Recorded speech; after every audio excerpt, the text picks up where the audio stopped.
वंदे मातरम बच्चों, आज फिर से स्वागत है आपका हिस्ट्री क्लासेस में। कक्षा 9 के हिस्ट्री के थर्ड चैप्टर नाजीवाद और हिटलर का उदय हम पढ़ रहे थे।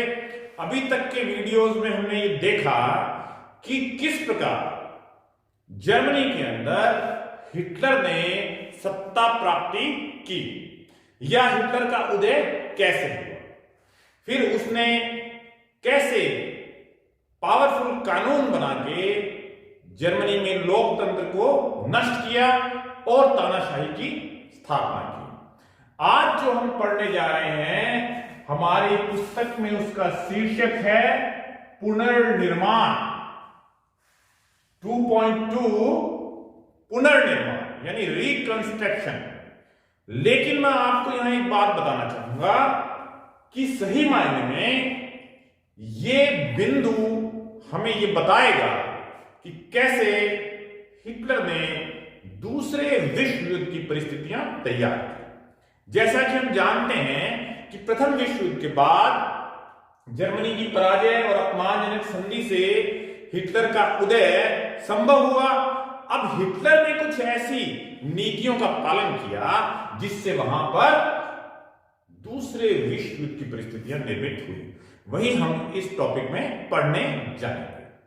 सबसे पहले तो हिटलर के जो आर्थिक मंत्री थे, वित्त मंत्री थे, वाल्मार शाफ्ट, उनसे हिटलर ने ज्यादा से ज्यादा रोजगार सृजित करने के लिए, एम्प्लॉयमेंट क्रिएट करने के लिए काम करने को कहा। वाल्मार शाफ्ट ने इसी प्रकार की दो योजनाएं बनाई। एक तो जर्मन सुपर हाईवे के नाम से प्रसिद्ध है, यानी हाईवे परियोजना जिसमें बड़ी बड़ी चौड़ी चौड़ी सड़कें बनाई गई। दूसरी है जर्मन वॉक्सवैगन कार का कारखाना, यानी इसको आम आदमी की कार कहा गया, जो आप अपनी किताब में चित्र 10 में देख सकते हैं। ये जो कार थी वॉक्सवैगन, आजकल अपने देश में भी आती है और काफी अच्छी कारें मानी जाती है, इसको उन्होंने आम आदमी की कार कहा। ये दो प्रकार की परियोजनाएं वाल्मार शाफ्ट ने ज्यादा से ज्यादा एम्प्लॉयमेंट क्रिएट करने के लिए प्रारंभ की। विदेश नीति के मोर्चे पर भी हिटलर को जबरदस्त कामयाबियां मिली। ध्यान देना, हम बात कर रहे हैं द्वितीय विश्व युद्ध की उत्तरदायी परिस्थितियों की। हमें ये याद रखना है कि ऐसे हिटलर ने कौन से कदम उठाए जिनसे दूसरे विश्व युद्ध की परिस्थितियां निर्मित हुई, या आप कह सकते हैं सेकेंड वर्ल्ड वॉर के कारण क्या थे। सबसे पहले 1933 में हिटलर ने अपने आप को लीग ऑफ नेशन एक्चुअल में जैसे कि आजकल यूएनओ है, उस तरह प्रथम विश्व युद्ध के बाद लीग ऑफ नेशन बना हुआ था। हिटलर ने अपने आप को उससे अलग कर दिया। 1936 में हिटलर ने राइनलैंड पे कब्जा कर लिया। ये जो राइनलैंड था, ये राइनलैंड वर्साय की संधि में 1919 में हिटलर से या जर्मनी से मित्र राष्ट्रों ने छीन लिया था। हिटलर ने उस पर पुनः कब्जा कर लिया। तो ये धीरे धीरे हिटलर ने जो जर्मनी के लोगों से वादे किए थे वो पूरे करने शुरू कर दिए। इसके बाद 1938 में हिटलर ने ऑस्ट्रिया पर कब्जा कर लिया।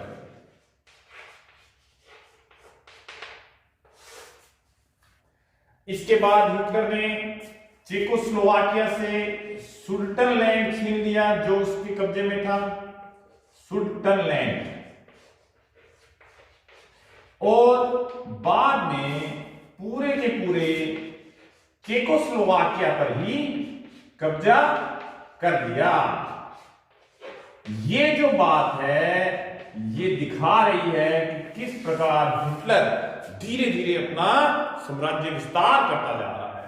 अब इन चीजों से सेकेंड वर्ल्ड वॉर नजदीक आता जाएगा। यही आप अपने स्क्रीन पे मानचित्र में भी देख सकते हैं कि कैसे 1942 तक आते आते हिटलर ने जर्मनी के प्रभाव को बढ़ाया। ये वो समय था जब तक इंग्लैंड चुप रहा, यानी इंग्लैंड ने कोई प्रतिक्रिया नहीं दी, क्योंकि इंग्लैंड को लगता था कि वर्साय की संधि में जो 1919 में हुई थी, हमने पहले पढ़ी है, जर्मनी के साथ अन्याय हुआ था, इसलिए उसकी कदम वो चुपचाप स्वीकार करता रहा। इसे इंग्लैंड की तुष्टीकरण की नीति भी कहते हैं, अपीजमेंट पॉलिसी। लेकिन हिटलर यहीं नहीं रुका। हिटलर के वित्त मंत्री शार्क ने यह सलाह दी कि आप सेना पे ज्यादा खर्चा मत करो, आर्थिक स्थिति ऐसी नहीं है। तो हिटलर ने शार्क को ही अपने पद से हटा दिया, क्योंकि हिटलर का मानना था कि यदि आर्थिक स्थिति से उबरना है तो युद्ध एकमात्र जरिया है। इसी प्रकार हिटलर की सोच थी कि मुझे अपने संसाधनों को, अपने अधिकार क्षेत्र को बढ़ाना चाहिए, और आगे बढ़ते हुए उसने 1939 में पोलैंड पर भी हमला कर दिया। और ये जो है पोलैंड पर आक्रमण, ये एक तरह से द्वितीय विश्व युद्ध की शुरुआत थी। द्वितीय विश्व युद्ध का तात्कालिक कारण था, आप ऐसा कह सकते हैं, क्योंकि इस पोलैंड पर हमला करने के बाद इंग्लैंड और फ्रांस, ये दोनों जर्मनी के खिलाफ हो गए। उनसे भी जर्मनी का युद्ध शुरू हो गया।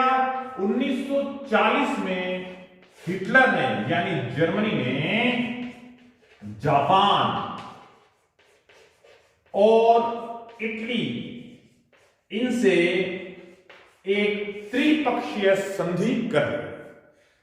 अब आप देखिए, दोबारा से दूसरे विश्व युद्ध में दो गुट बन गए। एक गुट है जर्मनी, इटली और जापान, जिनकी 1940 में संधि हुई। और दूसरा गुट है इंग्लैंड, फ्रांस, और इसके बाद इनके साथ आएगा रूस।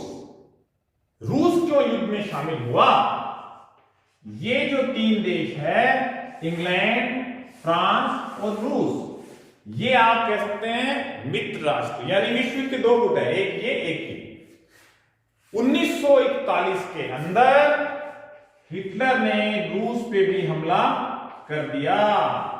यानी हिटलर अति उत्साह और कॉन्फिडेंट था, उसको लगातार सफलताएं मिलती जा रही थी, तो उसको लगा कि यही सही समय है पूरे यूरोप को अपने नियंत्रण में लेने का।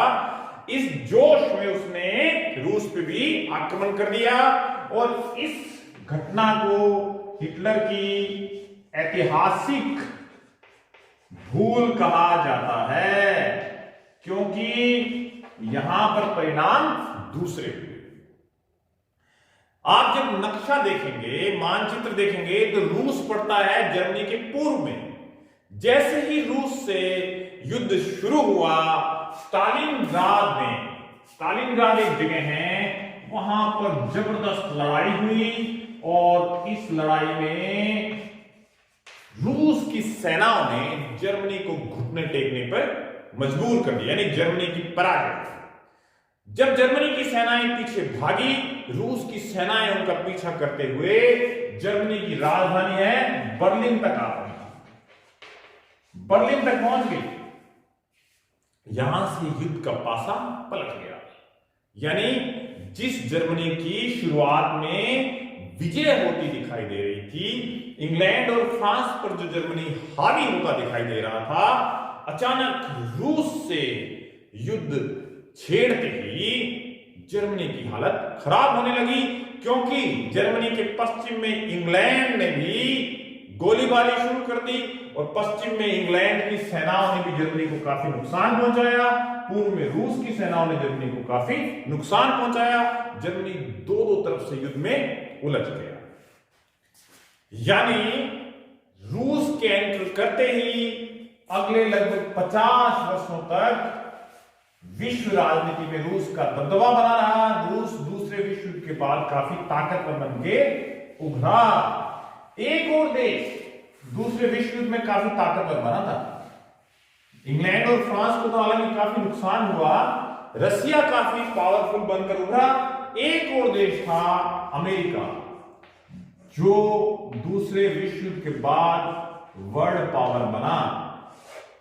हालांकि अमेरिका युद्ध में शामिल अभी तक नहीं था, लेकिन ये जो जर्मनी, जापान और इटली का मोर्चा था, इसमें से जब आप देखेंगे अटलांटिक सी के दोनों तरफ, तो जापान अमेरिका के नजदीक पड़ता है और जापान ने अमेरिका के नौसैनिक जो ठिकाने होते हैं, नेवी जो होती है, वहां पे हमला करना शुरू कर दिया। एक घटना थी पर्ल हार्बर। पर्ल हार्बर एक नौसैनिक ठिकाना था अटलांटिक महासागर में अमेरिका का। उस पर्ल हार्बर पर जापान ने आक्रमण कर दिया। इसी वजह से अमेरिका ने युद्ध में प्रवेश किया और अमेरिका के प्रवेश करते ही, जैसे ही अमेरिका ने युद्ध में प्रवेश किया, मई 1945 में युद्ध का नक्शा ही बदल गया।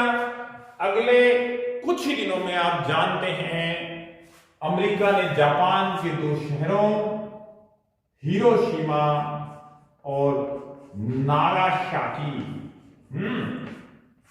हिरोशिमा और नागासाकी, ये जो दो शहर हैं, इस पे 6 अगस्त को और इस पे 9 अगस्त को परमाणु बम गिराए, जिससे जापान ने भी आत्मसमर्पण कर दिया और इटली और जर्मनी पहले ही कर चुके थे। इस प्रकार दूसरे विश्व युद्ध का अंत हुआ, जिसमें अमेरिका, रूस, फ्रांस और इंग्लैंड, इनका गठबंधन यानी मित्र राष्ट्र विजयी हुए। जर्मनी, जापान और इटली, इनका गठबंधन यानी धुरी राष्ट्र पराजित हुए। यह दूसरे विश्व युद्ध का संक्षिप्त विवरण था।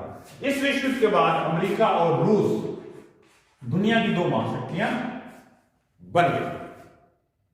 लेकिन हमको इसके बाद एक बार दोबारा से पाठ के शुरू में जो हमने हेलमुट की स्टोरी पढ़ी थी, वहां पर ध्यान देना चाहिए। यही वो हालात थे जब मित्र राष्ट्र जीत गए, जर्मनी पराजित हो गया, तो जर्मनी के अंदर जो लोग नाजी दल के साथ थे या हिटलर स्वयं था, वो इस बात से डरे हुए थे कि अब मित्र राष्ट्रों को हमारे किए गए पापों का पता लगेगा। हमने जो नाजी दल ने यहूदियों पे अत्याचार किए थे, उनका पता लगेगा। इसलिए उन लोगों ने आत्महत्याएं की। हेलमुट के पिताजी ने भी की और हिटलर ने भी की। तो ये पाठ के शुरू के हिस्से से कनेक्ट करना है हमें। अब हमें ये समझ आना चाहिए कि रियल में जर्मनी में उस समय क्या माहौल था जब दूसरे विश्व युद्ध में जर्मनी की पराजय हुई। तो ये बच्चों हमारे इस 3rd chapter Nazism and rise of Hitler, नाजीवाद और हिटलर का उदय, उसका 2nd टॉपिक था, जो था हिटलर का उदय। ये यहीं पर कंप्लीट होता है। मुझसे कुछ बच्चों ने पूछा सर इसके क्वेश्चन आंसर कैसे बनते हैं या क्या हैं, या पिछले वीडियो में नहीं थे। फर्स्ट क्वेश्चन आप ये बना सकते हैं, हिटलर की अर्ली लाइफ कैसे। सेकंड क्वेश्चन ये बना सकते हैं, हिटलर ने लोकतंत्र को नष्ट कैसे किया, एज इट इज जो टॉपिक है। और थर्ड जो क्वेश्चन है, जो पुनर्निर्माण है, इसको थोड़ा सा चेंज करके कि किस प्रकार हिटलर ने द्वितीय विश्व युद्ध के लिए उत्तरदायी परिस्थितियां तैयार की, या दूसरे विश्व युद्ध के कारण क्या थे। तो पुनर्निर्माण वाले में से आपको ये प्रश्न बनाना है। प्रश्न कैसे भी बन सकता है, उत्तर एक ही होगा कि कैसे इसने यूएनओ से अपने आप को अलग किया, फिर कैसे इसने राइनलैंड को छीना, कैसे ऑस्ट्रिया पे कब्जा किया, कैसे स्विट्जरलैंड को लिया, कैसे चेकोस्लोवाकिया पे कब्जा किया, कैसे पोलैंड पे कब्जा किया, और अंत में विश्व युद्ध शुरू हुआ और वहां उसकी पराजय हुई। ये सारा जो एक तरह से घटनाक्रम है, ये आपको इसमें लिखना है। एक बार अपने इसके लास्ट में जो मैप है उस पर नजर डालते हैं। ये हमारी स्क्रीन पे हमें 1942 के अंदर जर्मनी का जो विस्तार था वो दिखाई दे रहा है। इसमें आप देख सकते हैं बेटा, जो येलो कलर से है वो जर्मनी है, जहां पर जर्मनी डायरेक्ट रूल करता था, प्रत्यक्ष शासन था। जो पिंक कलर के एरियाज हैं वो लोग हैं, वो देश हैं जो जर्मनी को मदद कर रहे थे, या सेकेंड वर्ल्ड वॉर में आप कह सकते हैं धुरी शक्तियों के साथ थे। पोलर पावर यानी जर्मनी, इटली और जापान। इसमें है फिनलैंड ऊपर आप देख सकते हैं, और जर्मनी से लगे हुए स्लोवाकिया जिसको जर्मनी ने ऑक्यूपाई कर लिया, हंगरी, रोमानिया और बुल्गारिया। ये वो एरियाज हैं जो जर्मनी के साथ थे। इसके बाद आप डार्क ग्रीन कलर में वो एरिया देखते हैं जहां पर जर्मनी ने कब्जा किया था। हमने देखा पोलैंड को जर्मनी ने जीत लिया, लिथुआनिया, एस्टोनिया, यूक्रेन ये रशिया के बाउंड्री पे हैं, इनको जर्मनी ने कब्जा कर लिया था। फ्रांस पे भी एक समय जर्मनी का अधिकार हो गया था। जैसे ही पोलैंड पे जर्मनी ने अटैक किया, हमने पढ़ा कि फ्रांस और इंग्लैंड उनके खिलाफ हो गए थे। नॉर्वे पर जर्मनी ने ऊपर कर दिया, नीचे यूगोस्लोवाकिया, ग्रीस तक जर्मनी का प्रभाव बढ़ गया था। ठीक है, फिर लाइट ग्रीन से इटली और उसका इलाका, जो पर्पल कलर से हैं वो लोग थे न्यूट्रल, तटस्थ, जो किसी के साथ नहीं थे। इंग्लैंड के पास आप आयरलैंड देख सकते हैं, ऊपर स्वीडन देख सकते हैं, बिल्कुल पूर्व में फ्रांस से भी उल्टे हाथ की तरफ आप स्पेन को भी देख सकते हैं। ये वो देश हैं जो किसी भी तरफ नहीं थे। तो इसमें आप देख सकते हैं कितना जर्मनी का प्रभाव है। येलो कलर वाला जर्मनी, उसके साथ ग्रीन कलर वाला पूरा एरिया मिला दें तो एक स्थिति ऐसी आई थी 1942 के आसपास वर्ल्ड वॉर में, जब ऐसा लग रहा था कि पूरे यूरोप पर जर्मनी का कब्जा हो जाएगा। तभी उसने गलती की रूस पे हमला करके, जिससे आपने पढ़ा कि सारी स्थिति पलट गई। तो अपना आज का ये सेकंड टॉपिक यहीं समाप्त होता है। जय हिंद।